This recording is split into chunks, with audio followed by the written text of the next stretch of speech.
Thank you, Representative Omar, for bringing us together this afternoon and for your steadfast leadership on the issue of hunger and food insecurity, an issue that you've been leading on since you were in the state legislature in Minnesota. And so we are grateful for your shining consistently a light on this and the need for us to address rising hunger and its impact on our communities here and around the globe.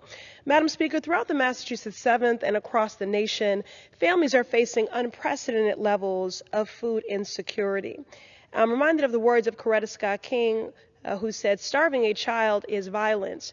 Neglecting school children is violence." And we can, in fact, do something about this violence. Picking up on the words of Congressman McGovern, a global champion in the fight against hunger and food insecurity, when he said that we should stop managing problems and solve them. This is a solvable problem.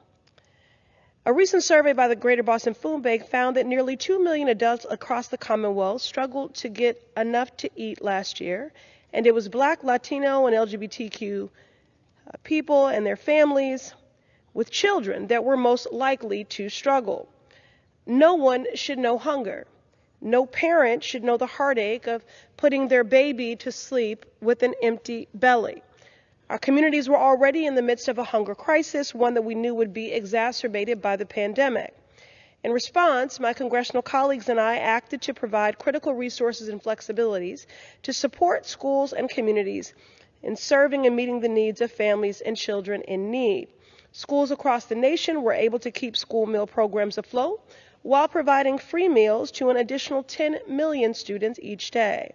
Boston Public Schools, the largest school district in my district, was able to serve over 330,000 students with free breakfasts and lunches across all city neighborhoods. For many families, these meals were the only reliable source of nutrition throughout the day. They were a saving grace, a lifeline for families across my district and across the nation, Madam Speaker. And in less than 2 weeks, these school lunch flexibilities are set to expire. We must act with urgency to avoid a hunger cliff that will fall hardest on our most vulnerable children. We must act to avoid a scenario where children will face the loss of 95 million meals over the course of the summer alone. States and districts have been sounding the alarm. It was these calls from community that prompted my colleagues, Representatives McGovern, Lee, and I to send an urgent letter to House and Senate leaders 1 month ago now, urging them to do everything in their power to extend these essential lifelines.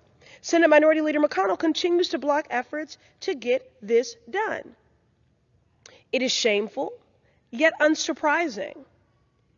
In one of the richest nations in this world, it is an absolute disgrace that millions of children struggle with food insecurity every single day.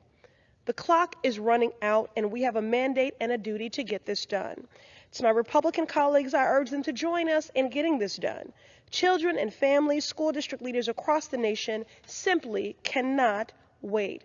And once again, I thank my sister in service, Representative Omar, for her steadfast leadership, and I yield back.